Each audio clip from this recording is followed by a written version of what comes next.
Hello, and you're all very welcome to this UK and Ireland book launch of Humanitarianism and Human Rights, A World of Differences, ? A collection edited by Professor Michael N Barnett and published by Cambridge University Press.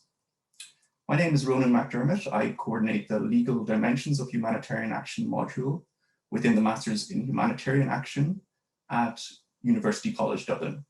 I'm also a research fellow at University of Nottingham. This launch is hosted by the Humanitarian and Conflict Research Institute at University of Manchester and University College Dublin's School of Social Policy, Social Work and Social Justice. A key aspect of this collection is the historicizing and contextualizing within practice of the relationship between the fields of human rights and humanitarianism. It thereby challenges essentializing narratives about what human rights and humanitarianism entail respectively and how they interrelate. It's clear that there's been considerable deliberation amongst the contributors to the collection, and they stem from a range of disciplinary and practice backgrounds. These two aspects, the interaction between contributors with different scholarly and practice perspectives, lends the collection both considerable coherence and comprehensiveness. In terms of the rundown for today's session, the editor of the collection will provide a further overview of the book, followed by input by other contributors, Professor Alan Lester, Professor Aisling Swain, and Professor Bertrand Taith. We'll have some time for questions at the end. Without any further ado, let me introduce the editor of the Human Rights and Humanitarianism, Professor Michael Barnett.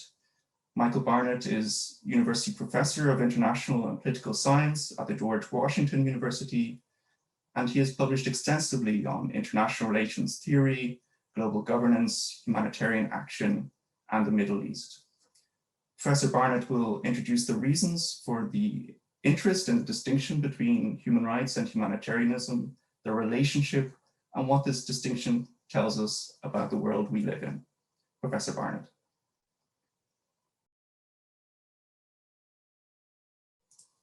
Your microphone. Okay, had to do that at least once.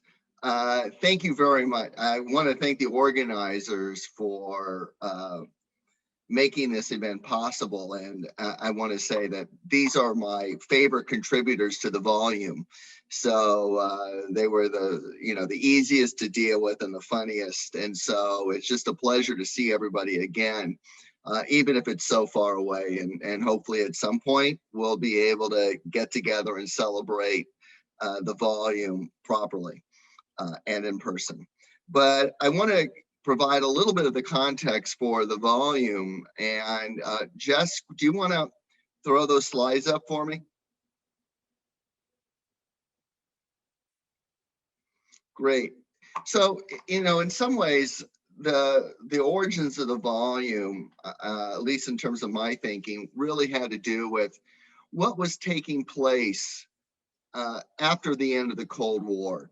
And one of the big debates that began to occur, in part because human rights and humanitarian actors were beginning to interact and intrude on each other in various armed conflicts, was there had to be, in some sense, a consideration of what the relationship was between human rights and humanitarianism.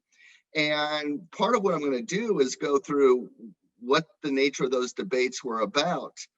But in addition to sort of what was taking place, I would say, among practitioners on the ground, something that all the contributors of the volume really do a splendid job wrestling with, there was also a growing debate among scholars about what that relationship was between human rights and humanitarianism. And I would say that in my own personal experience, when I first began working on humanitarianism, and I would try to explain to someone in human rights what I was doing, they would just simply look at me and say, well, humanitarianism is just a subfield of human rights, isn't it? And they had a very difficult time understanding that maybe humanitarianism had some autonomy to itself, that maybe it had its own history that could not be, in fact, subsumed under human rights. In fact, I would often push back and say, no, it's just the reverse. Humanitarianism came prior to human rights. And there would be this interesting set of debates that really began in the 1990s that occurred among practitioners and also among scholars about how to think about this relationship between human rights and humanity and humanitarianism. And there were, if you will, two stylized positions. One was that they were really birds of a feather, that they were the same thing at the end of the day. And why? It's because they both trace their origins to a concept called humanity. And this is a concept that began to appear, began to be used, began to be referred to really in the late 1700s. It became more of a mainstay through the 19th century, and now it's something that is, virtually a household term. But it was important to recognize that there were a conjunction of different historical forces that really did help to construct this understanding of humanity. And I would say, but with different ideas about what humanity entailed. With different sets of actors, with understandings of different sets of obligations. And one way to think about this, and I think this is something that there's a lot of debates among us, which made the volume great fun. But I think it'd be fair to say that one of the areas that there was some consensus was that in many ways, humanitarianism and human rights have very different origins, notwithstanding their common reference to the concept of humanity. And so the moment, the event that really did represent the coming out moment for humanitarianism, in my view, was the campaign to end slavery. There were lots of ways in which the abolitionists referred to what they were doing and how they understood themselves. But it's fair to say that more often than not, if they were going to mention either humanitarianism or human rights, it was humanitarianism. Human rights was not something that they used to characterize what they were doing. And in fact, what they saw themselves about as really trying to end slavery and suffering that was occurring among enslaved populations.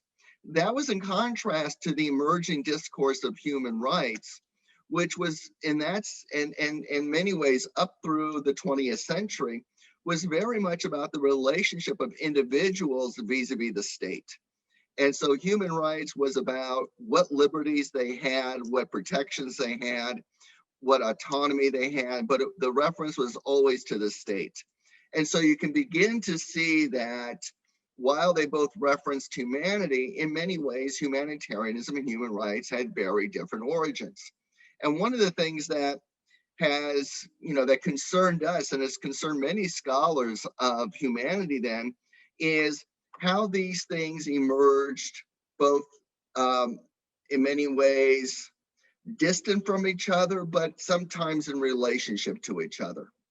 And one of the central issues that, Ronan had talked about was not treating either humanitarianism or human rights as reified objects, that rather these are social constructions whose meanings change over time, depending not only on their individual cultural and historical context, but importantly, and this is something that we'll pick up on when we get to the contemporary moment, but also in relationship to each other.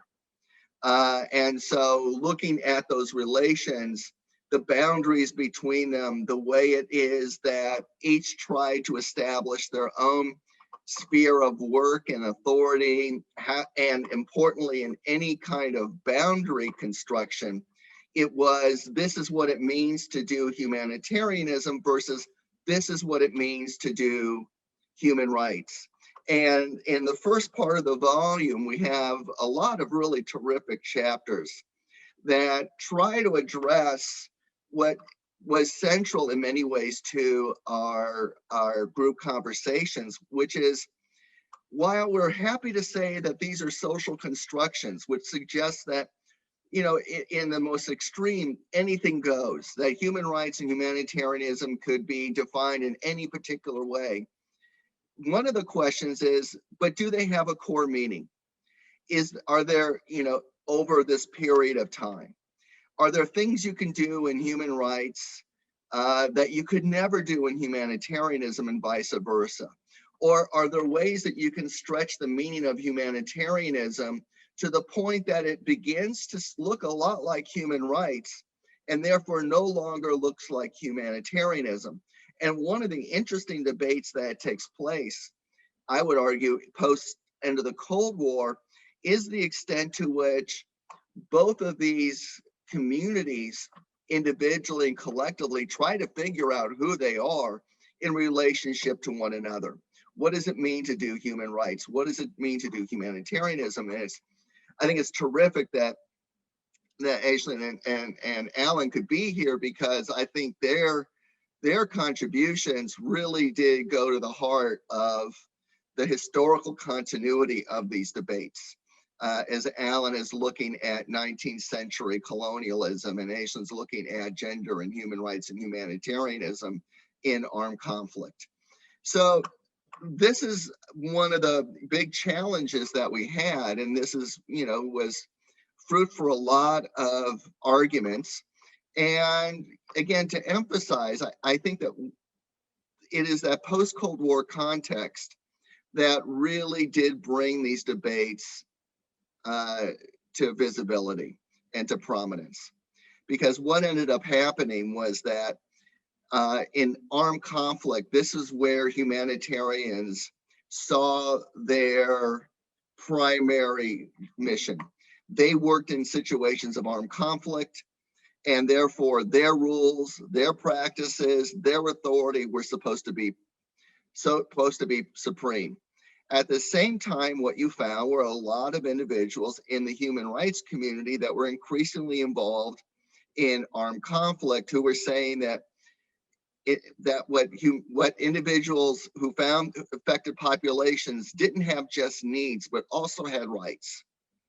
And what that meant for the kinds of interventions that they imagined, and where humanitarianism began in human rights and ended, and then where human rights began and where it ended.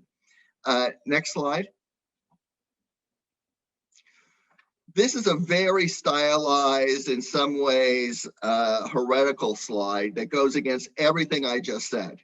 And I know that, okay, I can hold these contradictory thoughts in my head, because after I've said everything's a social construct, here I'm about to say, but wait, aren't there these core elements? Aren't there some continuities? Because if it's all fluid, then why even bother having these kinds of comparisons? Oh, my screen is flickering away. 1 second, let me see. Okay, good, it stopped. And so this actually served, this kind of table, I think, does a pretty good job, though, of sorting out the terms of the debate that we had, and a lot of the differences that we saw between human rights and humanitarianism. And I don't want for a moment to suggest that there's any consensus on this, because there was not. But as the editor, I get to do whatever I want to do. And so this is sort of my attempt to impose some kind of order on what is ultimately a fair bit of fluidity. One way, and these are ways in which you can begin to trace out some of those distinctions. One of the fundamental ways is the purpose. What is it about? What is it that we see when we talk about humanitarianism? And the language, the social purpose, is really about saving lives. It's about needs. And it's not just saving lives or ending suffering, but the ICRC version anyway is about saving lives that are in danger of perishing. It's about trying to rescue those who might otherwise die. It's not always about rescuing them when they're about to die, but if you go back to Dunant's original seminal contribution, Memory of Solferino, for him, he couldn't save anybody, but it was rather to be present and to help provide a palliative, to help those in many ways die more peacefully and not die alone. Human rights, on the other hand, has always had a language of advancing flourishing. It's about helping individuals choose the life they want to live. And it's not about the short term, it's really about the long term. It's about what kind of life do they imagine for themselves. And so while human rights can also work within, I think, the humanitarianism recipe of saving lives, it always wants to do more than that. It's not enough to save a life for the day, but it's also important to know that they'll have livelihoods. They'll have a space of liberty. They'll be able to go to school. They'll be able to live free of gender-based violence. There's a panoply of other sets of rights that are part of the human rights intervention. They have the same principles in many ways, humanity and impartiality, neutrality, and independence, but they often mean different things. So, for instance, one of our contributors wrote a terrific article several years ago, Bronwyn Lebo, in which she noted that when humanitarians talk about neutrality and impartiality, what they really mean is that they will help everyone, and they do not want to affect the stakes of the outcome. They don't want to necessarily weigh in on one side or another. Human rights does just the opposite. It takes a position. It says that their neutrality or impartiality is in relationship to those universal values that human rights swears to uphold and to promote. And so for them, there's no question that they are fundamentally about sort of broader set of values, but their notions of impartiality and neutrality often lead them then to take sides. That's in many ways the whole point, because taking sides allows them to promote something that humanitarians actually tend to avoid, and that's a notion of justice. This is actually something that really, in our discussions, humanitarians get very kind of, weirded out whenever you talk about justice, whereas human rights, that's what it's about. It is about justice. Politics, humanitarians will just say no. Human rights, it's more Nike, just do it. That in fact, so the reason for humanitarians to avoid politics is that they want access. And the moment you're seen as doing politics, then you're beginning to actually put yourself on one side or another. And the moment you're seen as having a stake in the game or having a position, you lose your access. Human rights, the whole point is to engage politics and to change the world. And part of this also, as we'll see, and this goes to educating, training, and tactics, is that in order to do humanitarian work, you must be proximate to the individuals that are suffering. You can't heal someone from afar, although obviously we're now getting into new kinds of technologies that allow remote medicine, which actually does change the nature of proximity. But for humanitarians, they can't operate unless you're proximate. You need access, you need to be next to the person. Human rights, the pejorative sense from humanitarianism is that they stay in capital cities, they can do their work in New York or Geneva. They're looking at the long term as they're building cases. You don't have to be on the ground to build human rights law. And this goes to another difference between epistemologically between the two, is that For many within humanitarianism, it's really about a more kind of, if you will, it is about working through various kinds of occupations like public health and engineering. Originally in the 19th century, it was social work. Today, if my students tell me they want to go into the human rights field, I tell them, think about journalism and law. Because these are great training grounds for what you need to do to sort of build human rights cases and to present evidence and to make a compelling case for establishing new norms. One of the big difference in tactics is that humanitarians like to do something called humanitarian diplomacy, which is simply, in many ways, just speaking quietly to those in authority and trying to persuade them to do the right thing. Human rights has a stick in their tool. They have a hammer in their toolbox that they call naming and shaming, which is about speaking truth to power. It's about moralizing and wagging fingers. It's about getting media attention, which is great for human rights. But if you do that and you're in the humanitarian sector, you're shown the door.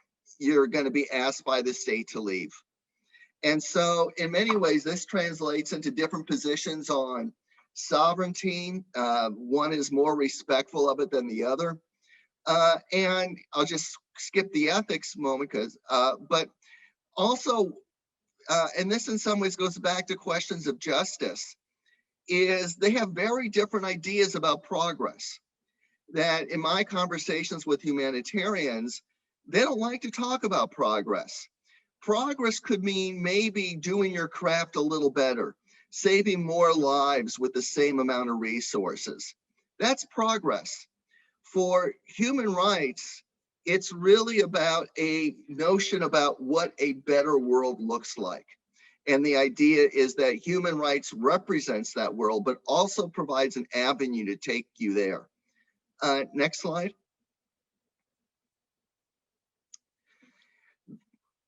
This is actually maybe the most, I think, important set of arguments or presentation statements I want to make, because it actually really goes to, I think, the heart of the project. So we had these really interesting conversations about what's the difference between human rights and humanitarianism, and we kind of, engaged, as the previous slide suggests, in a set of differences that really were about sort of sets of practices, as Ronan said. And yet, our conversations were pretty heated. We had in the room people who spent their lives working on human rights or humanitarianism, and it was clear that we were touching nerves. We were all very respectful. We all got along very well. We all enjoyed ourselves. But it was also clear that there was something very important that was dividing us. And what we figured out in many ways is that as we were what are we talking about when we're talking about human rights and humanitarianism? We're talking about very different worlds and our responsibility to bringing that world about. That what was taking place between us was fundamentally a philosophical debate about who we are, how we act on the world, how we understand our obligations and duties to others, and ultimately what kind of world we want, and even how we get there. Human rights and humanitarianism had very different views on this. And in many ways, what humanitarianism wanted was a much more modest set of understandings of individual obligation and duties, a much more modest understanding about the world that could be created. Human rights, I think, had a much more ambitious and extensive idea of our obligation and duties to others and what kind of world we should create. And for that reason, I think there were a lot of really passionate positions that were taken in our group processes, which I think still stand and are still very much vibrant in the volume itself. And if somehow it's not there, then we didn't do our work, because I think the volume speaks to the passion that everybody feels as we talk about this. It's not possible for academics to talk about human rights and humanitarianism in a very clinical way. Everybody felt, sort of very invested in their positions. One of the other questions that we did not answer, but I just want to leave you with, is in a world where, and this is pre-COVID, where there's supposed to be this incredible shrinking space that's taking place in democracies and non-democracies, where there is a so-called decline of the liberal international order. The question became, which one is more likely to survive? And one of the ways to answer that question is, which one is more intimately bound up with imperialism and the West? To what extent is human rights or humanitarianism themselves has it benefited from that expansion of the West? And if it is contingent on the West and Western ideas of universal rights, then the suggestion is that they will disappear. But one of the things that we all sort of wondered about, and we don't have an answer, I throw this out to you, is whether human rights or humanitarianism is most likely to survive in a changing geopolitical world, a changing capitalist world order. We don't know, but I think it's very much worth thinking about. Thank you.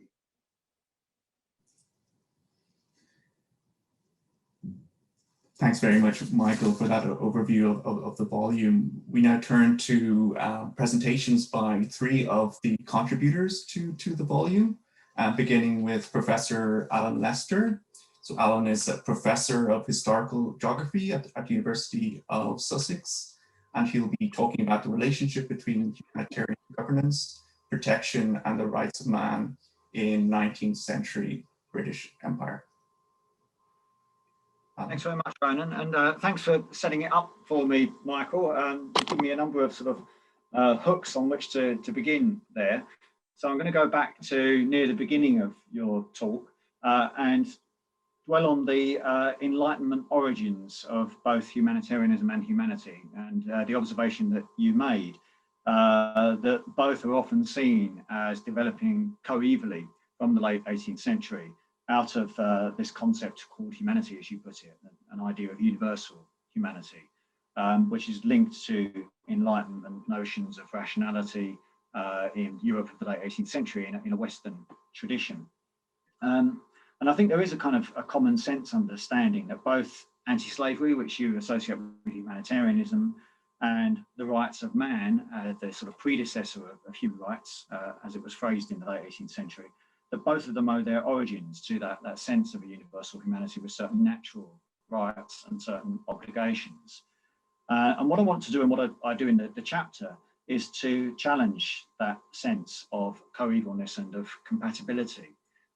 There are certain dimensions of the idea of universal humanity that both share, but politically, certainly in the late 18th and early 19th century and in the British Empire, they were very much seen as oppositional discourses. So I would question to a certain extent your slide, not that I would ever challenge anything you say, Michael, you are the guru in this field, but if I were to, I would just say that on your slide pointing out the sort of the binaries, you have humanitarianism, politics, no, and human rights, politics, yes. I would say that there is a humanitarian politics that was very much at play, which is a conservative politics, rather than being an apolitical discourse. And in my chapter, I try to trace through that politics in the administration of the British Empire. So broadly, my argument is that certainly at this time and in these places, these were oppositional ideas, but they are contingently oppositional. It doesn't mean that opposition is a fixed and enduring, timeless characteristic of the relationship. between humanitarianism and human rights. And as we see through the rest of the volume, and we'll hear more about, no doubt, from the contributors here, these are contingently related discourses. They are in tension, they are also in complementarity in different places and different times. And I think there is no external logic which dictates what that relationship will be in any particular place and any particular time. There is also to be mobilized contingently according to a whole set of intersecting factors. But certainly at the early 19th century, what I try to do in the chapter is show how these ideas worked out antithetically, the idea of humanitarianism and the idea of the rights of man, through the careers of two men who helped to govern the 19th century British Empire. One of those men was George Arthur, who had a varied career across the empire. He governed in British Honduras, in Van Diemen's Land, which is now Tasmania, in Canada, North America, and in India towards the end of his career. And Arthur was part of a generation of British men who had fought against, directly fought on the battlefield, literally fought against revolutionary ideas of the rights of man, and who were terrified by the potential for those ideas to cause the kind of anarchic disorder and terror that they associated with revolutionary France, with the loss of the American colonies in the War of Independence, and perhaps most frighteningly of all for a set of colonial Britons, the Haitian Revolution and the overthrow of a white colonial regime by enslaved peoples themselves. Those were the images that were conjured up by the rights of man, the notion of the rights of man for British governing elites. But at the same time, they considered themselves humane and even humanitarian. Now, the word humanitarianism in this context is a little bit problematic because it really only comes into play to describe the actions of some of these figures slightly later in the 1830s and 1840s. And it's used as a sort of derogatory term against naive, sentimental philanthropists in the context of British imperial politics in the 1840s particularly. At this time, they would have been described as philanthropists, anti-slavery activists and philanthropists. And George Arthur was associated with them. He gained a reputation as a humanitarian governor by acting against the enslavement of local people, the illegal enslavement of local people in Honduras, and ensured their freedom. And he brought ameliorative codes to regulate slave ownership from Jamaica to Honduras and put the backs up of planters accordingly. So he became desperately unpopular with planters and those who were on the side of defending slavery, and was the darling, the kind of hero of humanitarian campaigners, including Thomas Fowell Buxton, who took over from William Wilberforce as the main anti-slavery campaigner in the Houses of Parliament. The two men corresponded, Arthur and Buxton, regularly, and were both members of the Aboriginal Protection Society as well.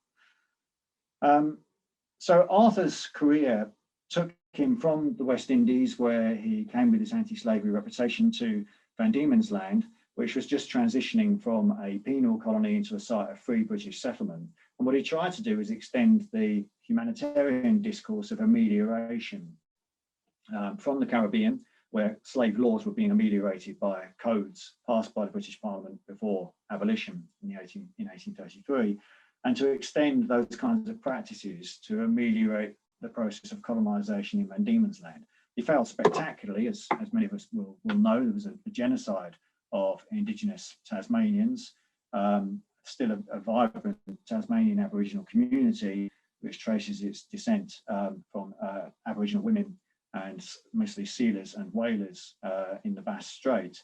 But to all intents and purposes, there was a genocidal outcome for the mainland Aboriginal community in Van Diemen's Land. And impelled by guilt, in part at that outcome, Arthur then oversaw probably the shining example of humanitarian governance in the early 19th century British Empire, which was the establishment of protectorates. And this word protection has a long and varied trajectory through humanitarian discourse and governmental discourse thereafter, and manifests in all sorts of humanitarian interventions through the 19th and 20th century. Arthur's variant on it was to adapt codes for the protection of enslaved people, that were part of the amelioration measures and tried to adapt them so that Aboriginal people in Van Diemen's Land would be protected from the worst excesses of British emigrant settlers.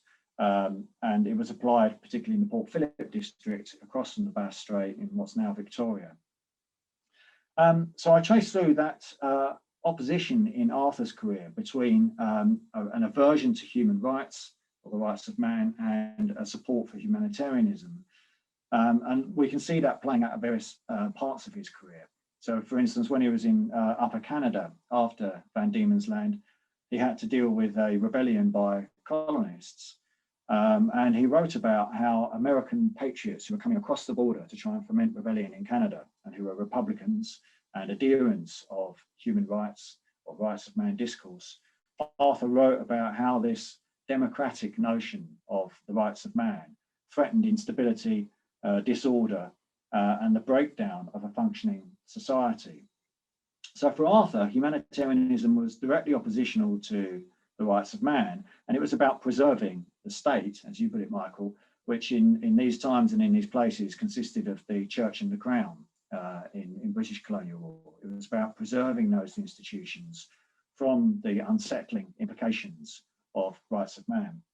I then look at a second colonial governor, George Grey, who in some ways succeeded Arthur and repurposed the notion of humanitarian colonial governance.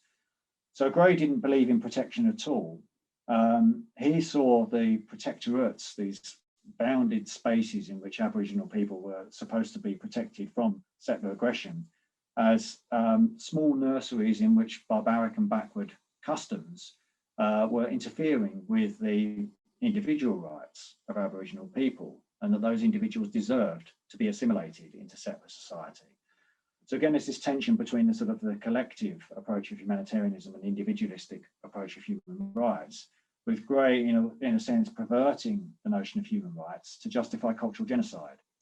So his argument was that it was in the best interests of the individuals who belonged to supposedly backward races to be liberated from the social conventions, the structures, the culture of those races, and assimilated in white settler society.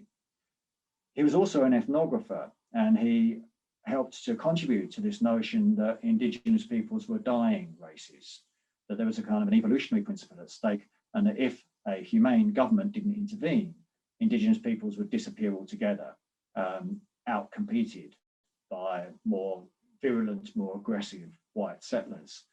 So Grey used this notion of humanitarianism to justify policies of cultural genocide.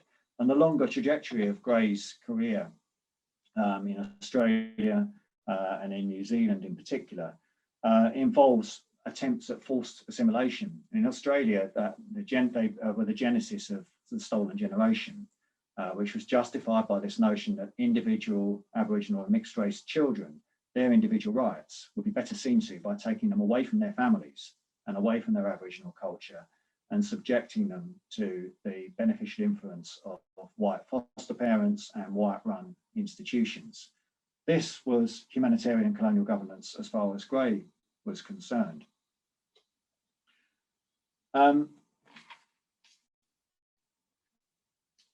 Effectively, he was arguing that cultural genocide was the only humanitarian alternative because the other option was disappearing races, the extermination of societies, and all that the colonial state could do was save individuals from that fate. The lessons, I think, from tracing through these two men's biographies and their varied careers and trajectories across the empire is that there can be an intrinsic tension, and indeed at this time in the early 19th century, late 18th century, around the genesis of these notions, I think there was an intrinsic tension between an ameliorative discourse of humanitarianism. Humanitarianism broadly was intended to leave structures intact and to fix the margins. So as the slave economy was disintegrating, as slavery became the subject of moral criticism, amelioration policies were designed to secure a smooth succession of crown and church and state without too much disruption through the abolition of slavery. And on the other hand, the revolutionary discourse of human rights was mobilised and adapted by Grey to deny Indigenous peoples a future within their cultures, within their separate cultures, and to amalgamate them within a British colonial settler society. But these relationships, as both men's careers demonstrate to a certain extent, I think, are not fixed. They are relationships of contingent tension. They're dynamically operationalized. Each gives a toolkit of rhetoric and practices that practitioners draw upon according to the circumstances and the sets of trajectories that they're in at any given time. But I think what my chapter is intended to do is to highlight, pretty much as you were saying, Michael, the pitfalls of assuming any compatibility or coevalness and assuming any kind of fixed relationship through them, and particularly of assuming that both these discourses have a common point of origin. Okay, I'll leave it there, thanks. Thank you, Professor Lester, for highlighting the shifting meanings and definitions of human rights and humanitarianism over time, and the often conflictual nature of the two fields. Just a reminder that we very much welcome your questions. There's a question and answer button at the bottom of your screen, and we'll have an opportunity to address those questions at the end. The next contributor is Professor Aisling Swain. Aisling is Professor of Gender Studies in the School of Social Policies, Social Work and Social Justice at University College Dublin. She was named by Apolitical as one of the world's 100 most influential people in gender policy 2021.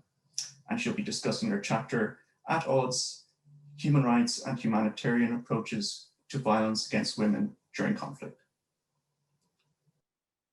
Great, thank you, Ronan, and hello everybody, and thank you all for attending. I'm delighted to be part of today's talk, and I was delighted to be part of this book project. So thanks to Michael, first of all, for inviting me to be part of it and to bringing a great group of people together. I have to say, I thoroughly enjoyed the process of being involved in this book and the workshops that we had where we debated these issues and learned a lot from my fellow authors in the book. And, you know, as much as Michael has I think, pointed to how we came into the room, all of us, with our own sets of passions and our sets of scholarship about those pieces of work, I also came into the room as a practitioner. And I'm someone who's been transitioning really between the practice of humanitarian work and into the scholarship of these issues. And my kind of, I suppose, disciplinary background is in international law, but very much I take a doctrinal and an empirical approach to examining these issues in the social world.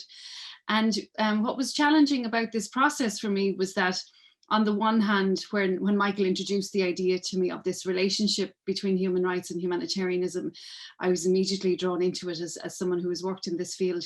I was also quite conflicted because I think the dichotomy that can be assumed between the two is not something I felt entirely comfortable with. And you'll see that as I talk about that in my chapter. But also because as a humanitarian aid worker, without kind of sticking on labels or boxes on things, I was also coming into this as someone who had worked on the ground doing humanitarian work, but in some sense also understanding that as human rights work, in that delivering services and delivering survival-based services is also fulfilling human rights. And I think that's a tension that's filled and fuels, I think, the way that I have approached and written this. So I'm using a PowerPoint slide just to help me structure some of the thoughts. I'm giving a snapshot of some of the things that are in the chapter, and there's much more depth in the chapter itself. But just to say that my starting point here is around the issue of conflict-related violence against women. And by that term, I mean forms of violence that women will experience that are directly and indirectly related to an armed conflict. And so the context of humanitarian emergencies that I look at are complex emergencies affected by armed conflict and that arise from the politics of an armed conflict. And when Michael first mentioned the book project to me and to see if I would be interested in it, when he spoke about, as he has just now, this idea of examining the relationship between human rights and humanitarianism, my mind immediately went to an experience I had when I first started out in humanitarianism, which I'm going to share very briefly as a basis for why I wrote this piece and got involved in the project. So when I was my first deployment ever in humanitarian work in 1999, was on the Albanian border with Kosovo during the Milosevic regime attacks on Kosovo Albanians and the American NATO-led response, if you like, at the time, and the spillover of people into the border in Albania. And I was there with an international NGO. We were delivering social services. I was on that side. I was also doing research for my thesis at the time on violence against teenage girls, really, and asking them about their experiences. And what happened was, because I was out every day in the community listening to their experiences, and I'm specifically asking women and girls what was going on, I was hearing more and more about what was this issue of sexual violence and that they were experiencing these harms. And it, in my mind, and I was totally new to this field, this was my first experience of a humanitarian emergency. And as far as I could see, none of the agencies were dealing with this and no one was responding to it. Now, this was 1999. The Bosnia War had happened. The international system had a cognizance of sexual violence as a weapon of war, if you like, in the wars of Eastern Europe already. We know this happens at this point, even though we didn't have as much cognizance as we do today, I would imagine. But when I turned to colleagues across NGOs, not just the one I was with, and said, I'm hearing about this, that there's women and girls particularly are experiencing these harms. The responses I got left me with a lot of frustration, but a curiosity that I got to then pursue through this project with Michael and colleagues. And what I heard from people in the humanitarian sector was, we don't do that. That's not what we do. Sexual violence, that's a political issue. It's a concern of other organizations. We deliver aid. And it left me really struck by, well, what does it mean to deliver aid? And if this is your population and this is their needs, why aren't you delivering this? And so I took that as a starting point for my thinking on this project. And then I fast forward and I had a look at, well, what does this look like today? And first is really in the human rights arena, what we have is a significant engagement with the issue of conflict-related violence against women, or what I'll just refer to as violence against women, in the current era. So we've had, for example, substantive engagement by human rights treaties on conflict-related violence against women within the context of conflict. So CEDAW, the Convention on Elimination of Discrimination Against Women, has specifically had a general recommendation on conflict and women in armed conflict. The UN Human Rights Council in its current iteration has had several resolutions on this issue.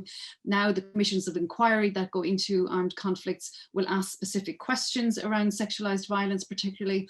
There's also a roster of experts who go in on these investigative commissions, and there will be, we hope, an expert on sexual violence in those teams, which we wouldn't have seen back then.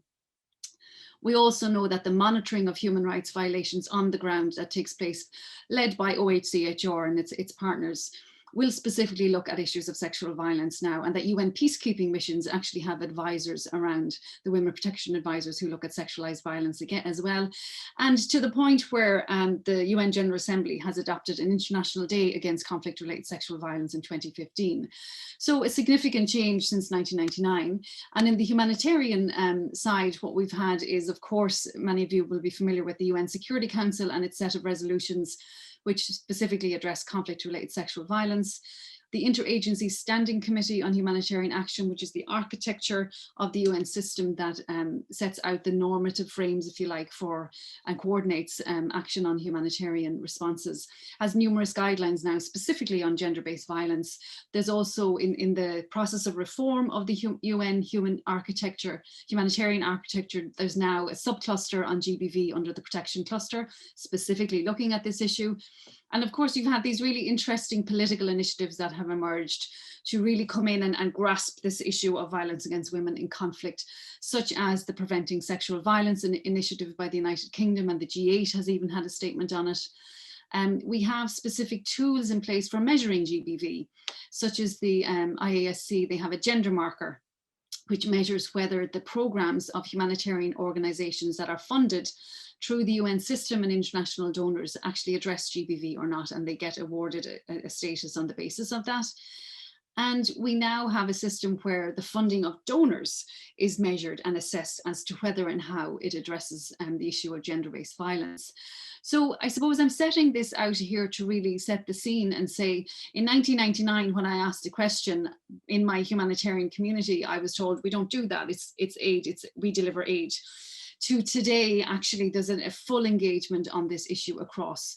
And what's really interesting is those developments since 1999 traverse both sides of these systems.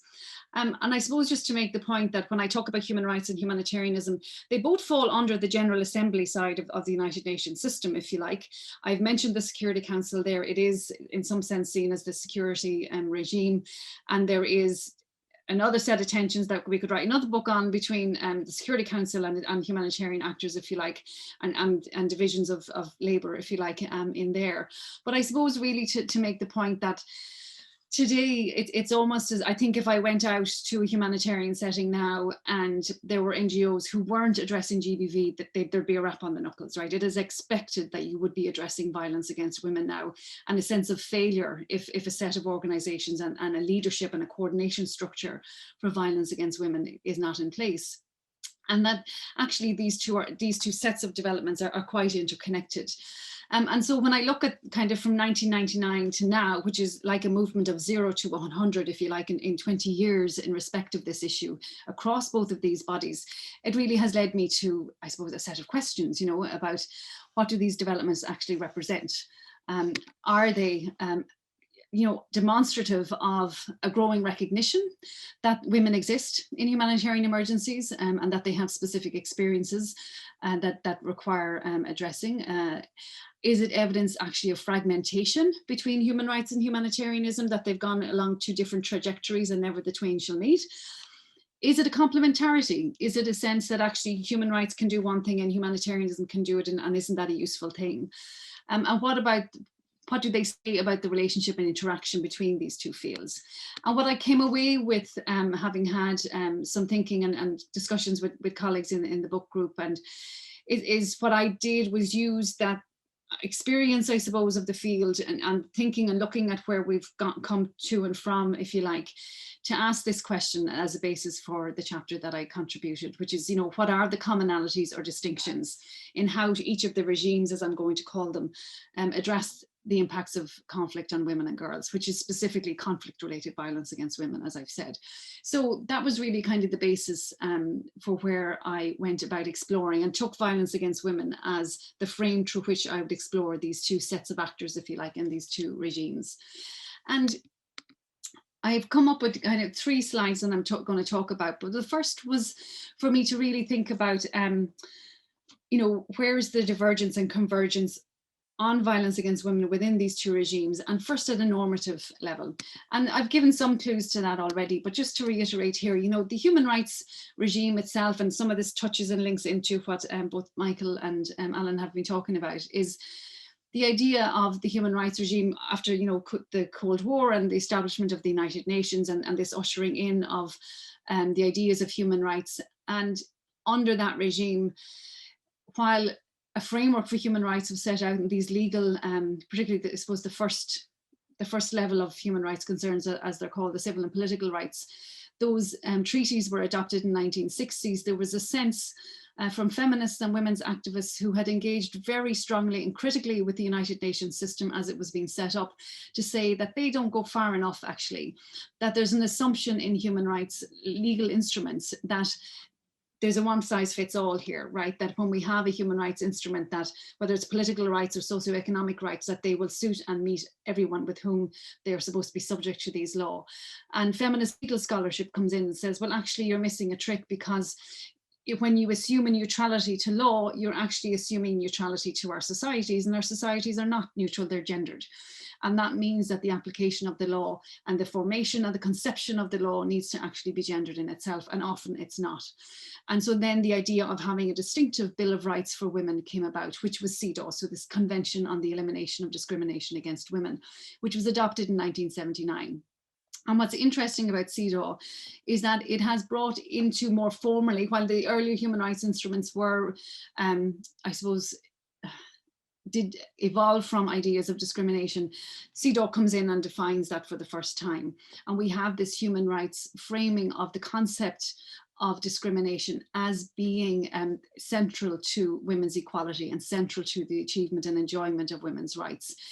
This regime of looking at women's rights, if you like, really looks at legal solutions to what are perceived as state responsibility and state problems. and that violence against women then becomes framed through later general recommendations under this convention as a gender-based violence, so rooted in gender inequalities, and addressing that violence against women is a form of an outcome of discrimination that needs to be addressed on that basis. So you have a very specific and legalistic and distinctive engagement, if you like, from the human rights side on the issue of violence against women that sets the basis for how they look at it.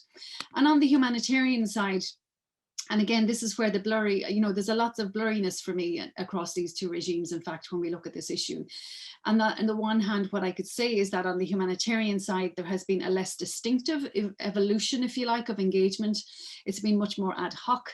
But actually, most of what I'm going to talk about here kind of derives from existing frames and paradigms, such as human rights laws, that if CEDAW didn't exist, if the framing of violence against women within, say, the Vienna Convention and the general recommendations that came out of CEDAW didn't exist, would we have this easy engagement or a platform on which the humanitarian actors could engage? I don't know. But what we see in the humanitarian side was the Interagency Standing Committee coming out with a statement on gender mainstreaming and including the issue of gender-based violence as the UN system itself began to engage in gender mainstreaming in the mid-1990s. International agencies, so the UNHCR adopted the first manual on how to respond to violence against women in 1995. Agencies like the International Rescue Committee and UNFPA became lead actors on responding to GBV from the early 2000s onwards. UNFPA is the subcluster lead on GBV in the field now, and of course, as I've said, the UN Security Council has this formal capture now in a security sense as well as legal sense on the issue of violence against women. So what you have is, I think, here a really interesting normative development within both sets of actors, if you like, and in some sense a lot of overlap, but also some divergence in how they talk about it and where they're coming from. So the human rights side very much vested in that legal responsibility and a vertical accountability relationship between the citizen and the state, and the humanitarians basically coming in with the manuals and the how-to and how do we engage with this and what do we do now on the ground. And so I used that kind of working through of the distinctive and convergent areas of normative development to now look at what that means in approaches. And I'm going to do that just very briefly, that this is kind of the platform now to look at what I thought about as areas of divergence and convergence, and focusing on the approaches and the strategies of the organizations. Because as I became more enmeshed in thinking about these issues and writing this chapter, it became more and more for me that at the normative level, there's a lot of commonality despite the differences that Michael and Alan have outlined. But at the practical level, is for me as a practitioner and as coming in with the lens of a scholar looking at that, it's where some of the key divergences actually that we see. So as I'm going to talk about boundaries, what I would like to just caveat my talk with is to say, as a feminist scholar, one of the key things that feminists grapple with is this conception of boundaries, and that the boundaries of international law and the boundaries of where we draw lines around ideas and concepts don't necessarily map onto the way that women live their lives. And so actually at the end of the day, boundaries are quite problematic for us to think about and as a starting point. But they're here, but I want to unpack them a little bit as part of my talk as a feminist scholar. Because what I see as being the main issue for what I was looking at was actually how both sets of actors, so now at the practical level of talking about practical approaches, how they interpret their mandate and how they implement it. And that maps back to the normative, and then we see what that looks like in the practical everyday and the empirical, and that's what I'm going to talk about now.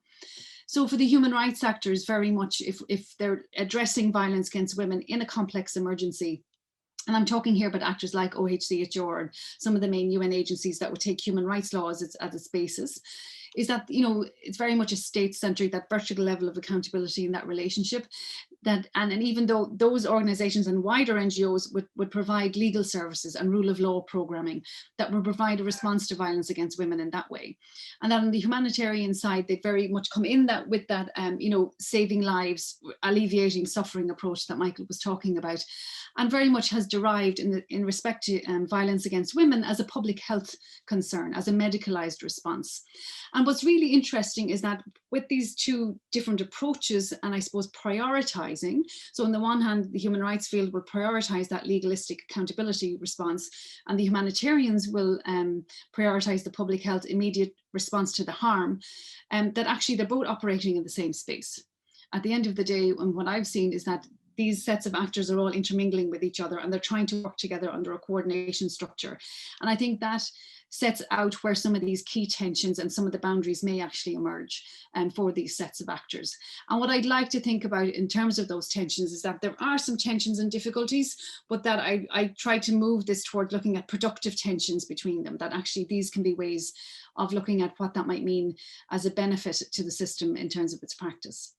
So with those productive tensions, I identified 3 areas that I'll go through quite quickly. And I think the first really was within the 2 sets of actors and how they address violence against women, was there's a lack of consistency in terms of how the sets of actors understand and frame the issue of violence against women. So the human rights activists obviously are coming in with that broader framing of the human rights and discrimination norms, humanitarians in terms of alleviating suffering and delivery of aid. And there's a tension there in terms of who knows what's best.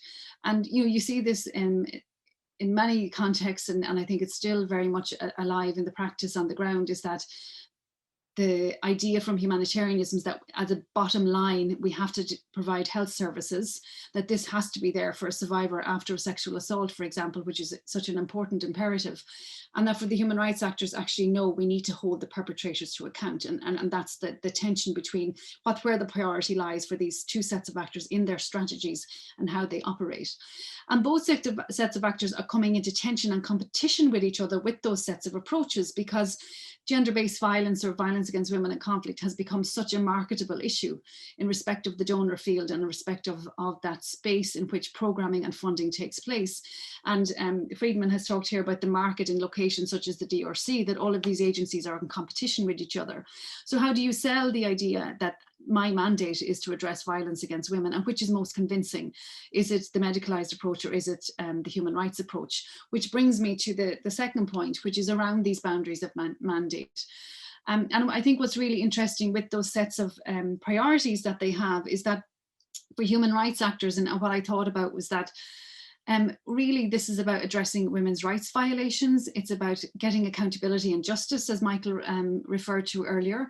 And at the end of the day, that ultimately is about coming back to root causes, which is the founding right of human rights law, really tackling structural inequalities, trying to address the enjoyment of human rights, not just formal human rights, if you like, but the enjoyment of human rights, and getting at those structural causes and by and through accountability and justice.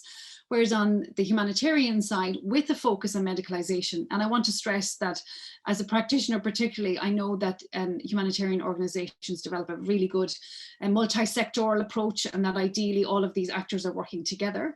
But there has been a primacy placed on the public health focused, I think in the early stages, and it's becoming a much broader now, I would say. But that, as Tickner and Anna Holt have described, they have some fantastic articles that I recommend you read, that a lot of this for humanitarians is addressing the harm done, making sure that there's a salve on the harm, and that the woman and her bodily integrity is addressed, and her her health concern, her health right is addressed, that the suffering is alleviated and addressed. And in some sense, both of those I think can be seen as quite reductive, because human rights reduces the harm to a legal accountability matter, and the humanitarians in some sense may reduce this to a reductive idea of how do we fix what's happened, how do we repair the harm on the body. And in some sense that maps onto also where the human rights looks at the bigger picture, longer term, how do we make change to these rights violations happening in the first place? And the humanitarians are the more immediate, let's relieve the harm. So you've got these sets of different approaches in practice that exist between the 2 sets of actors. My third point then was really me trying to alleviate my own discomfort about mapping out those boundaries, if you like, and really trying to see, well, actually, while that might be a very particular and I think specific way of mapping out that, it's actually much more blurry. And even I think at times in our discussions in the book, where some of, as Michael said, colleagues were coming into the room having been scholars on human rights or humanitarianism, I felt at times that, well, okay, I was a humanitarian actor, but for me, delivering services on violence against women or ensuring food delivery is actually fulfilling a right to food, a right to health, a right. And so this all actually gets intermingled, and it's not as clear as that. And I think that's really been signaled by the humanitarian sector in the last few years, particularly because as conflicts and complex emergencies have become more protracted and more complex, we see more and more the way the humanitarian actors are becoming part of the meld of the problem of the politics of these emergencies. And so suddenly to be delivering aid may be seen to be sustaining the actual problem and the causes of the humanitarian needs, if you like, in the first place. And you see that in places like Darfur and otherwise since, where humanitarian actors are, is it problematic that they're not being political, that this concept of neutrality, as Michael talked about, actually, is it, as Alan said, a conservative idea, or is it that we stay out of it and deliver aid? But what does that do in terms of actually alleviating the problem? And the protection cluster, you know, has this statement from 2019 that human rights protection is the core to humanitarian action. So actually, I'm coming back full circle here to say that for humanitarian actors, human rights are central to what they do. And then Jeff Flynn, who has a chapter in the book, kind of talks about this, that there is this tension then between providing people with what they need as a right, but actually there's the other side of it is enabling people to demand that right. And so maybe that's the difference between the actors. And I suppose there's blurry lines here, right? And on one hand, what I've said is that there's differences in approach, but actually conceptually, there's a blurring of lines maybe of understanding what human rights is, of understanding what humanitarianism is, and legal definitions of what violence against women is in a conflict, and human rights actors address that way. And humanitarian services will capture all forms of violence against women, not those just perpetrated by armed actors, for example.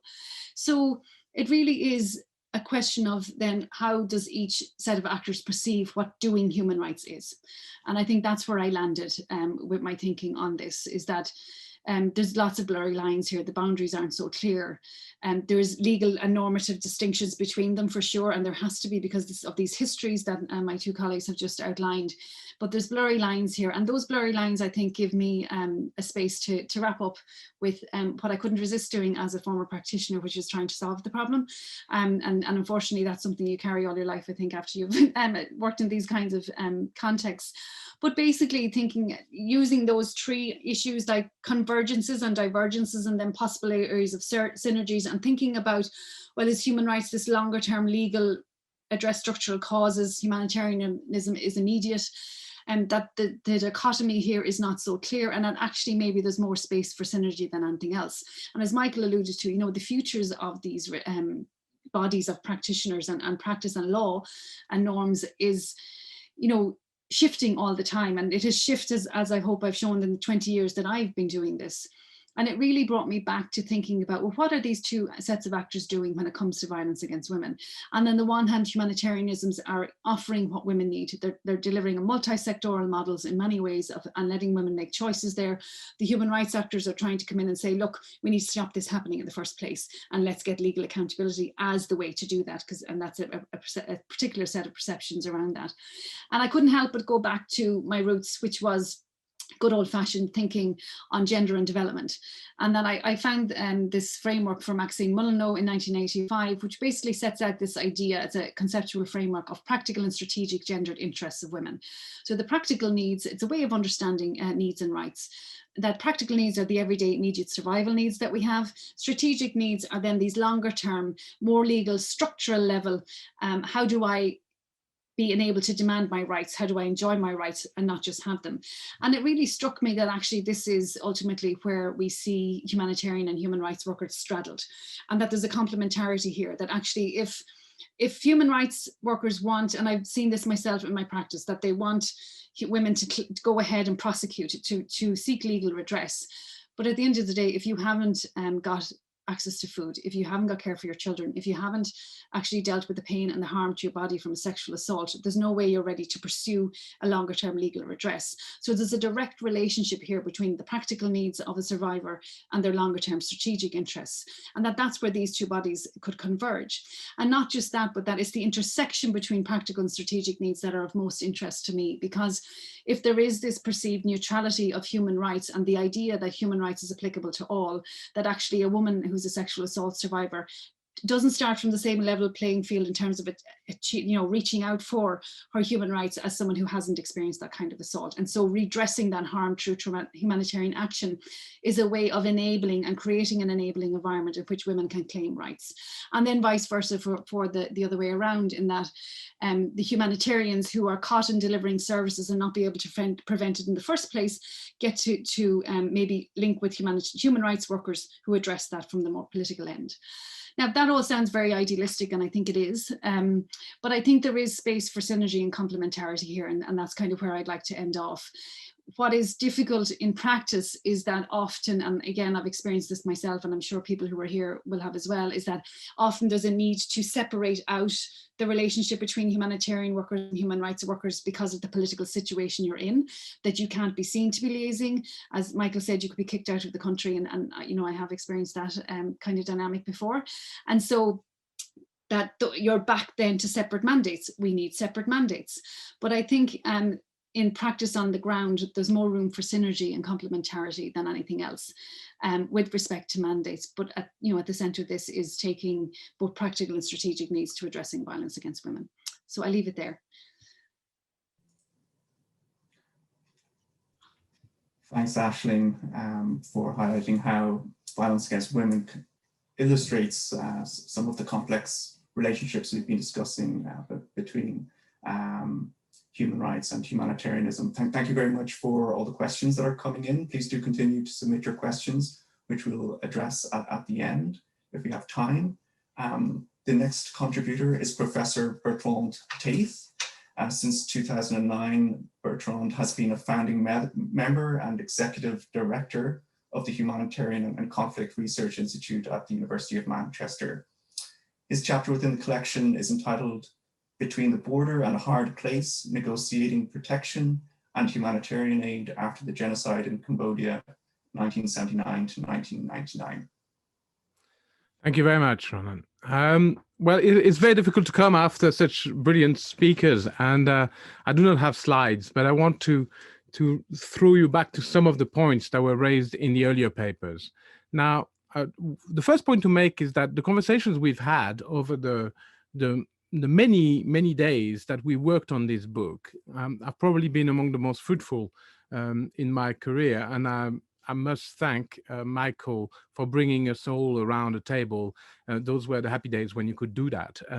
But it was actually an interesting moment of trying to create an epistemic common ground with some degree of success and some degree of differences.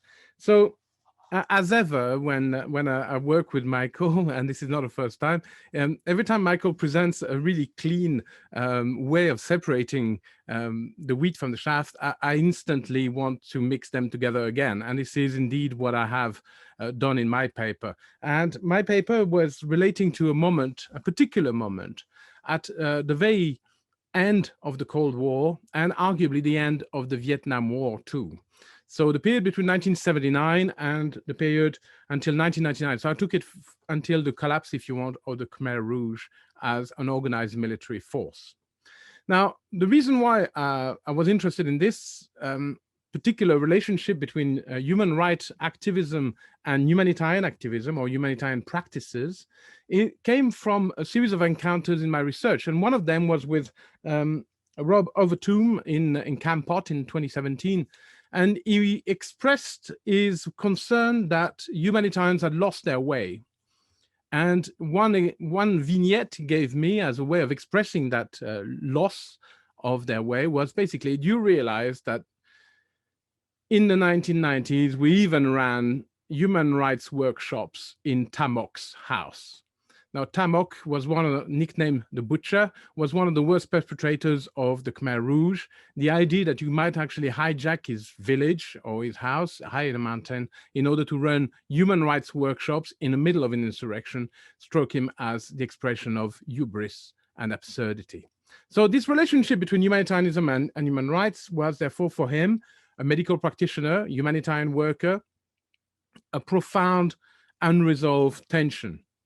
It is also very striking that in the discourses that have taken place in Cambodia since the fall of the Khmer Rouge in 1979, there has been a considerable importance given to human rights in the public debate. So you have an interesting paradox, if you want, that one of the countries that became one of the humanitarian favorite countries, Cambodia, under the rule of Hun Sen, turned out to be one of the countries that not only pays no attention to human rights domestically, but actively represses human rights activists today.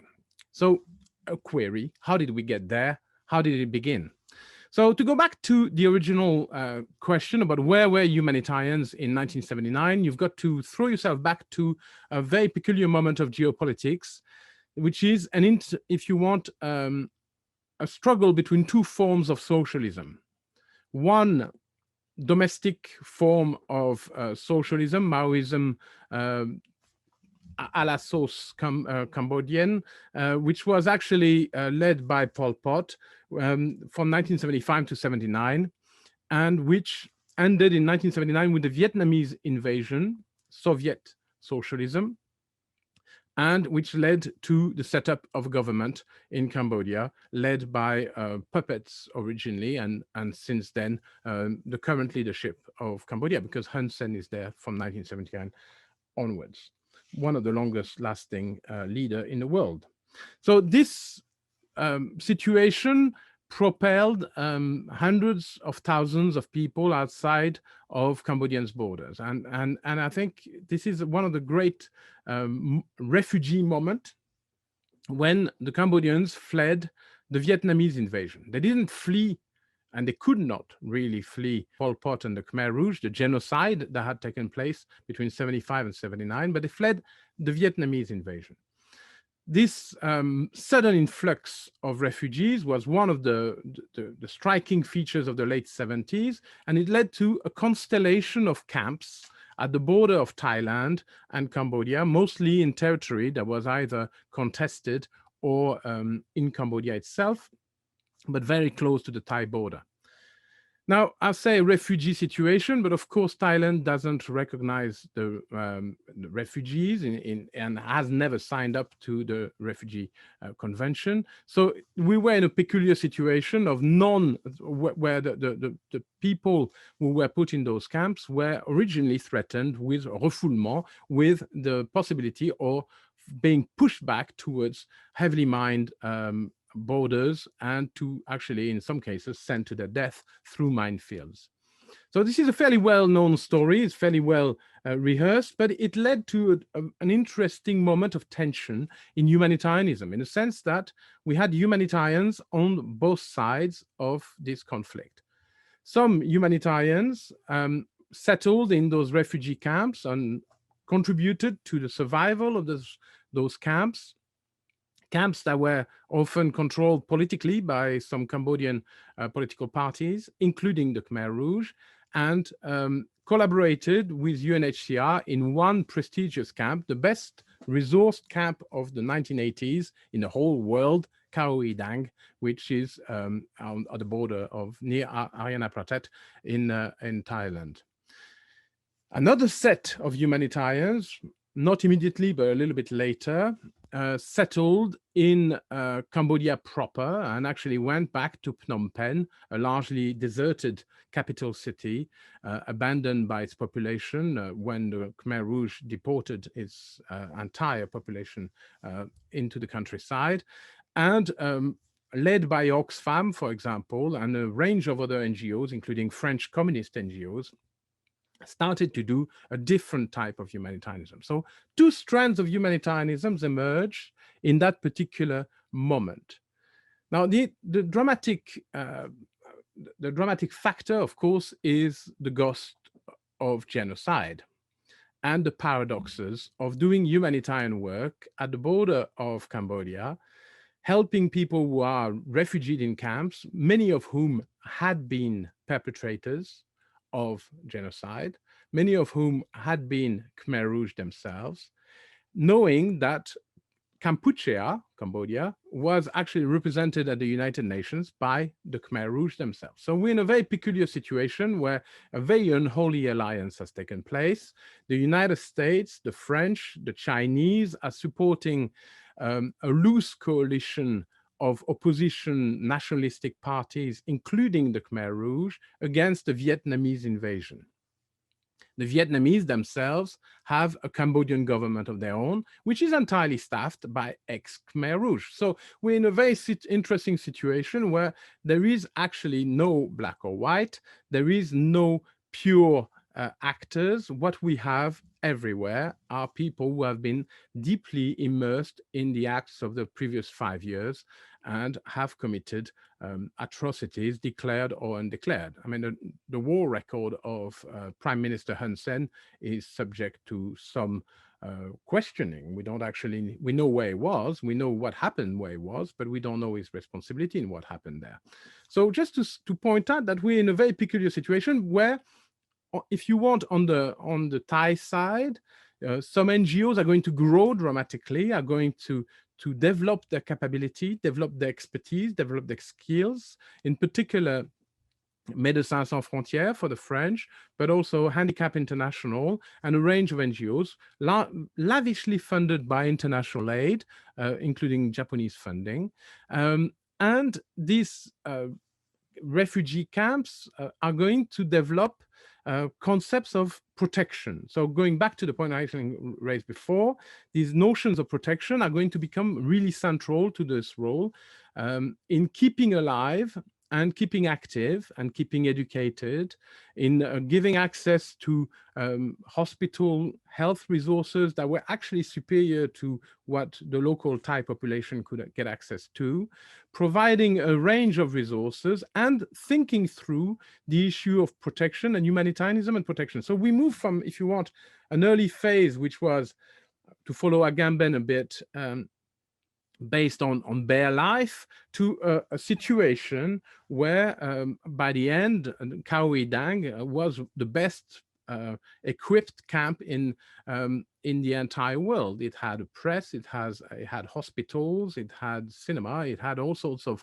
provisions, educational, etc. At the same time, and this is the paradox, this protection was extremely incomplete because most of the other camps were not resettlement camps like Khao Dang, they were actually containment camps. And the intention was always to send their inhabitants back to Cambodia at the end of a very uncertain peace process. So within that situation, protection had a very different meaning because it was very incomplete even in the time frame of the day. The humanitarians really could only intervene between daybreak and about 4 o'clock in the afternoon. The evening belonged to armed gangs, belonged to violent police forces on the Thai side, belonged to violent armed groups. And the documentation is very strong that, for example, violence against women took place on a massive scale in those camps under the protection of humanitarians. The humanitarian system that was set up at the border was called UNBRO from 1983. It was a United Nations mission. It was extremely strongly coordinated, and in a sense, it's a model for what has happened since in terms of clusters. It devolved to different organizations, different responsibilities, and different roles in the humanitarian architecture of refugeedom at the border of Thailand.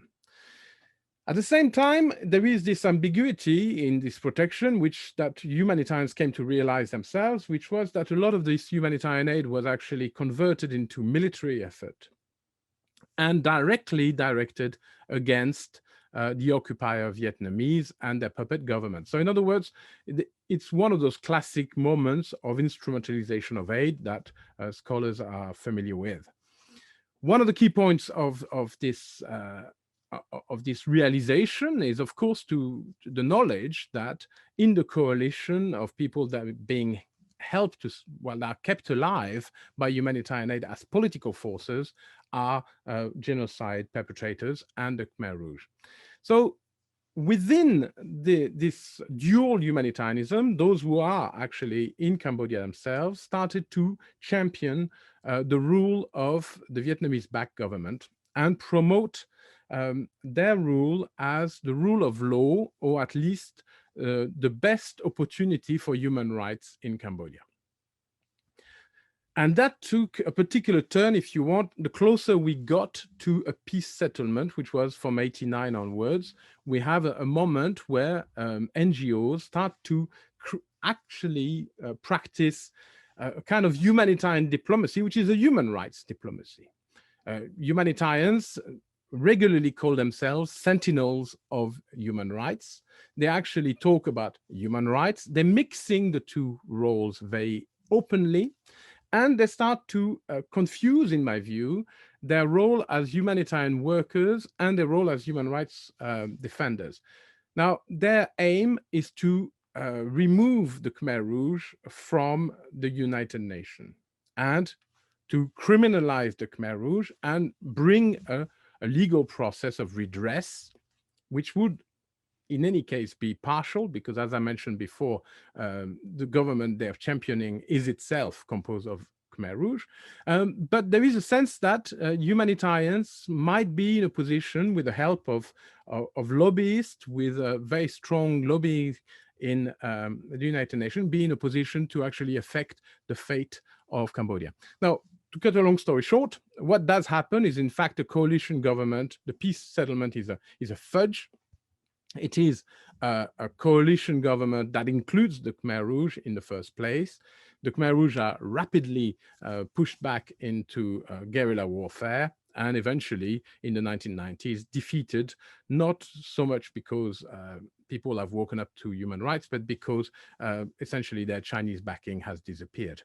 So we have a situation where in 1992, the camps are being evacuated forcibly. The population, much of which is born in those camps, is deported back into Cambodia very traumatically, with some untold suffering, really, in these early days of repatriation. And humanitarians indulged in a hubristic notion of how they would, through their work and through the advice they give to the government, which is very keen to take it, at least explicitly, they would actually indulge in a state building project around human rights. Now, what's fascinating in my view in that story, because we know the end of the story, which is essentially the collapse of that human rights utopia, which only existed ever in the imagination of some humanitarian workers. What is very striking in that story is, of course, at what stage and why human rights and humanitarianism became confused, and how this confusion turned out to be unproductive for both sides. And this is really quite a significant point, because there is, in my view, no doubt that the sort of NGO-ification of, horrible word, of Cambodia actually probably undermine the capacity of Cambodia to generate a very strong and dynamic civic life, which might actually have held the rule of law, which might actually have promoted human rights more in a less superficial fashion than took place. The humanitarians and the human rights activists, confused, probably monopolized the discourse on human rights and certainly prevented a genuine growth of that discourse, speaking in the name of the Cambodians, not allowing the Cambodians to speak for themselves. So I leave it there in a sense, because I think what it does show is that the separation that Michael has pointed out is a separation in principle, but in fact the temptation is always great for some actors, not necessarily the best equipped actors, to step into the roles of others. And to go back to the paper, to what Alan and Aislinn have actually highlighted, that tension, that sort of political common ground turns out to have been perhaps a mistaken common ground, not actually a true ground of where ideas and practices met. Thank you, Professor Thais. I think that the Cambodian case really illustrates the emergence of humanitarian protection that embraces human rights more widely.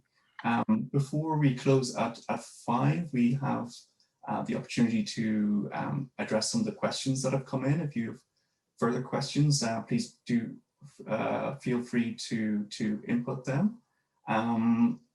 We might begin with the first question that's come in from Sophie Roborg about the position of grassroots humanitarianism or citizen aid, thinking about the localized humanitarian activities in Calais and elsewhere, or the Syrian medical humanitarian response.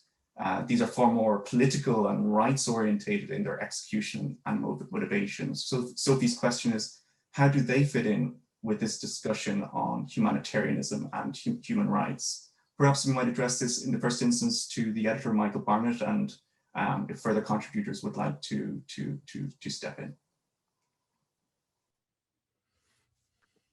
It's a great question, in part because it shows a little bit of our own myopia in terms of the volume, or at least I'll own it, my own myopic view, because essentially what we've done in terms of this debate between human rights and humanitarianism is that we've looked from the perspective of the interveners, and these are foreign interveners, international interveners.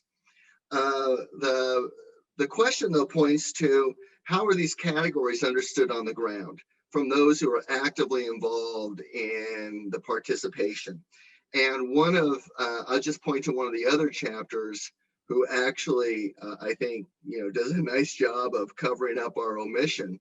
And that's Alana Feldman's chapter on Palestinians, because what she does is she tries to locate these categories as understood by those who are the supposed recipients of humanitarian aid. And as she writes, for them, humanitarianism and human rights were never seen as quite separate. They were always entangled with one another. And she actually introduces another distinction that for humanitarianism, it was always your temporal outlook was always immediate and short term, whereas for human rights, it was always long term. So you talk about the right of self-determination, something that obviously is sine qua non for the Palestinians. But you also talk about the needs that Palestinians have on the ground. And for them, the two are not so distinct that, in fact, because of the failure for right to self-determination, the international community has almost something of an obligation to provide for their needs. A controversial position, and not always widely shared, but I think what her chapter does and what the question dramatizes is that the categories that we're using are themselves obviously socially constructed, and always the question is who's doing the constructing and whose construction matters, which authority gets the opportunity to actually impose their meaning of either human rights or humanitarianism, which always, of course, brings us back to power. I think what's interesting about the citizen movements and so forth is that, many of them obviously do straddle human rights and humanitarianism, as we've talked about it. That for them, they're not, to try to understand your practices in the kind of pure botanical way I've suggested is almost nonsensical in many times. And so I think one of the things the question does open up then is to what extent, and I think, Ashley's chapter does a very good job of this, how it is that outsiders' understanding of this relationship either converges or diverges with what the recipients, or I'll just say affected communities, feel on the ground. Ashley. Hi, great. Hi, thanks, Ronan. Yeah, I just wanted to come in on the back of what Michael said, and thanks, Sophie, for your question. I've been sitting here thinking about it, and it's really to I suppose, reiterate what Michael has said from the perspective of the work around violence against women and on women's rights organisations. There's a number of pieces of work. So Kristen Shafter has a piece of work on the Sri Lanka context after the tsunami, actually, and Millie Lake and Sala Rusi, other work on women's organisations in the DRC. Kind of what they do and show is how the international architecture, right, of humanitarianism as it is now constructed comes in and lands on top of actually actors who are already there. And what that arises is different ideas. So, you know, Michael's earlier work on global governance, I think really comes into the fore here, is like how we constructed global governance and the global idea of what humanitarianism is. And when there's a crisis or a disaster, this is how we respond. But actually, how does that meet the people who live in these places that are affected, how they conceive of what a response is to this? And often what these authors have shown in places like Sri Lanka and the DRC is that the idea of how we respond to violence against women comes in and displaces existing mechanisms that are already there managing this issue and that will respond to an emerging crisis, if you like.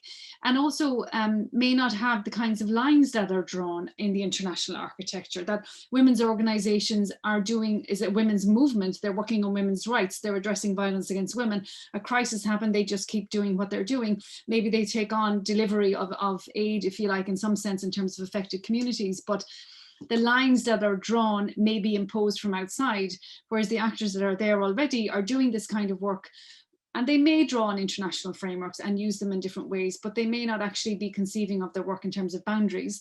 They're conceiving of their work in terms of here's what we need in our community in the longer term, pre or post a crisis. And I think that's a really important point to make, in that the book is very much, well, my work for sure is located in this international system.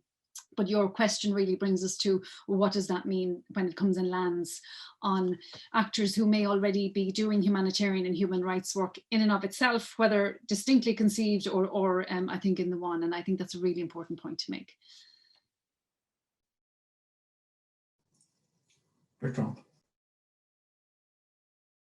I think it's a really interesting point that you make, Sophie, and it makes me measure the distance between a period in the late Cold War where humanitarianism is actually integrated into state response and state diplomacy, and where resettlement on a massive scale is taking place. Hundreds of thousands of Cambodians and Vietnamese boat people and a range of people fleeing communism are given access to the United States, Canada, Australia, France, etc.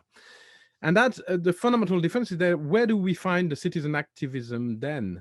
Well, you find it is there, but it is in the welcoming committees, the sort of committee, the groups that actually articulate a structure for those refugees or those resettled refugees to be integrated into the local society. And that's on a massive scale. It's an absolutely huge phenomenon.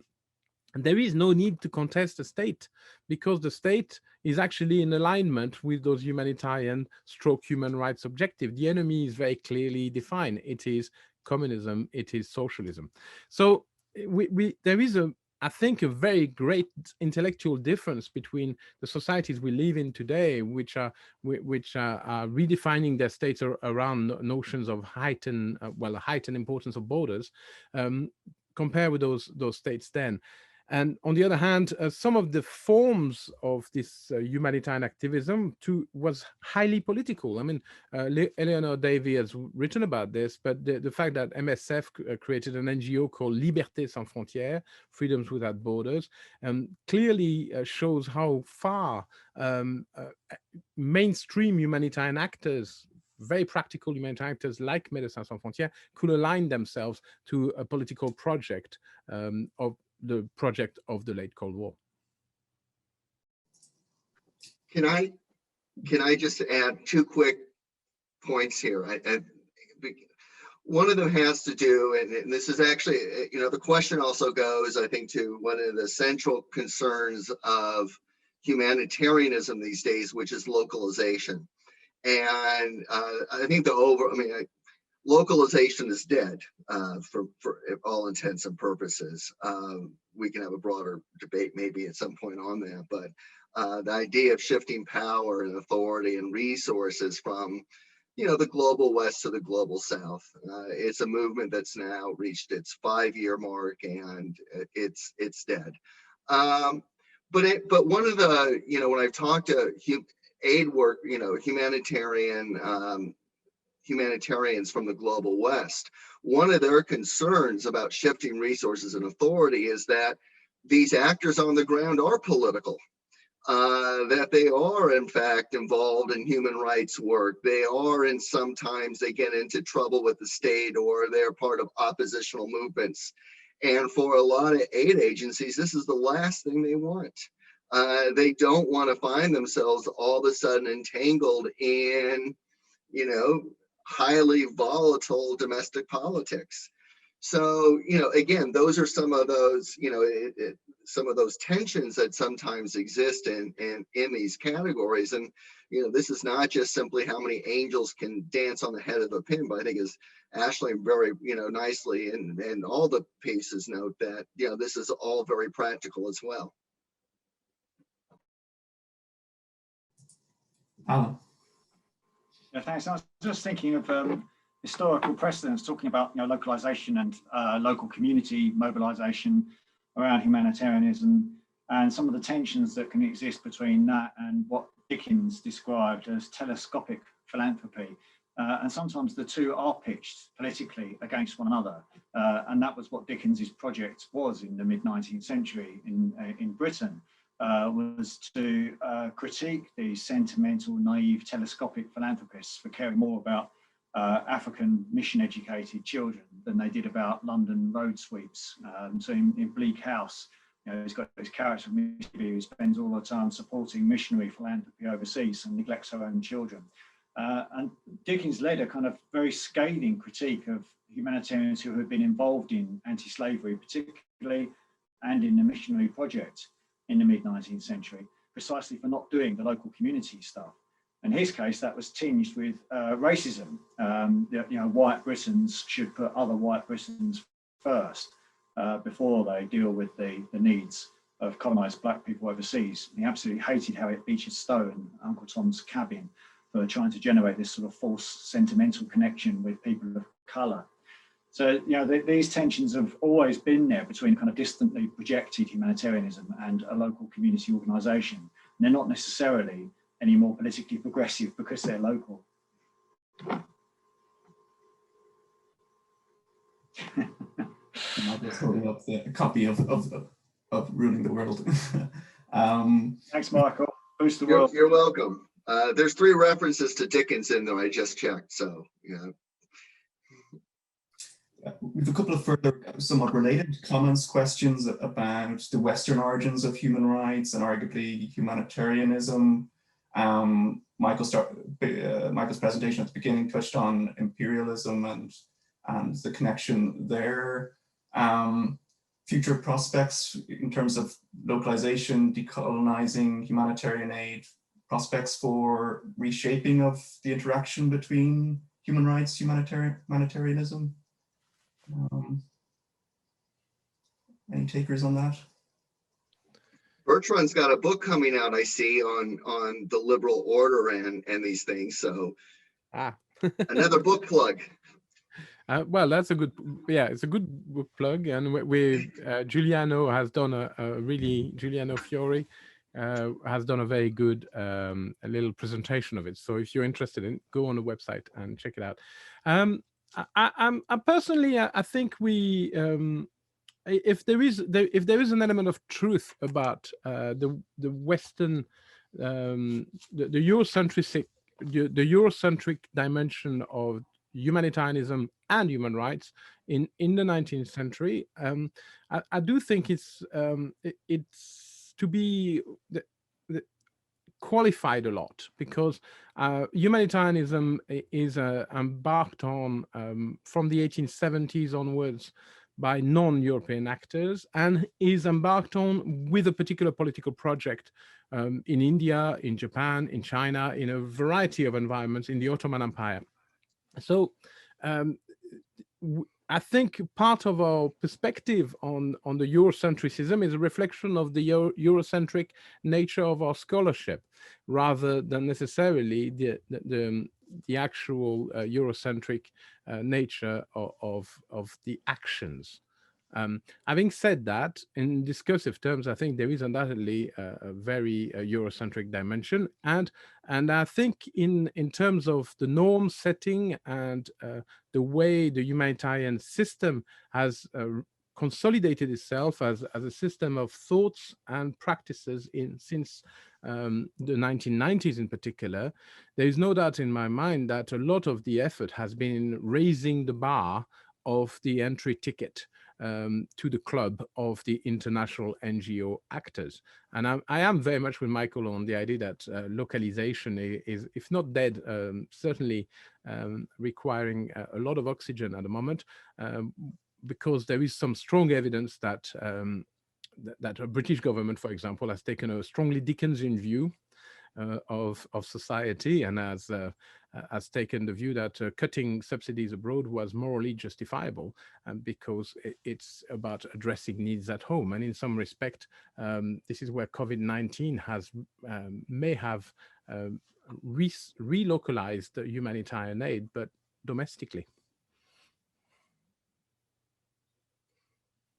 Yeah, no, I think it's a very interesting point that Bertrand just made, because one of the things that I've seen over the last several years, and this is not just COVID, but it really began, I think, with the migration crisis in 2014, 2015, where the number of international aid agencies, Western based, that felt like they had to return home. I've certainly seen that for lots of refugee organizations here in the United States that used to do things out there, but increasingly became part of the southern border, or became part of, began to set up shop in other places.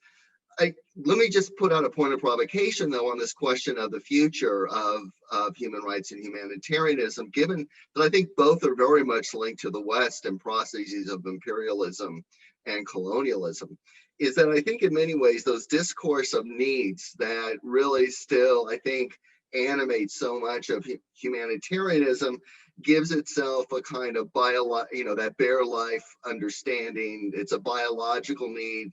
The presumption is that we know what people need to survive, and that to practice medicine, to keep people alive, is not political. It's fundamentally about humanity in that sort of deracinated view of humanity. On the other hand, rights, I think, certainly did benefit from, I think, American and Western hegemony in the world. It's clearly associated with the West. And what you've seen over the last 2 decades was the extent to which there were other regional actors, local actors, who tried to redefine human rights in ways that were more culturally and historically appropriate. But I do think, though, that human rights is more vulnerable than in this age than humanitarianism is. If you will, that human rights took a gamble. They bet on the West, and I think they've lost. And so humanitarianism is likely to have a little bit easier time going forward than human rights. Yeah. Yeah. Ronan, can I pick on that? I think I'm on the side of the pessimist always. It's a sort of, we're both depressed in our gentle fashion, but there is an element.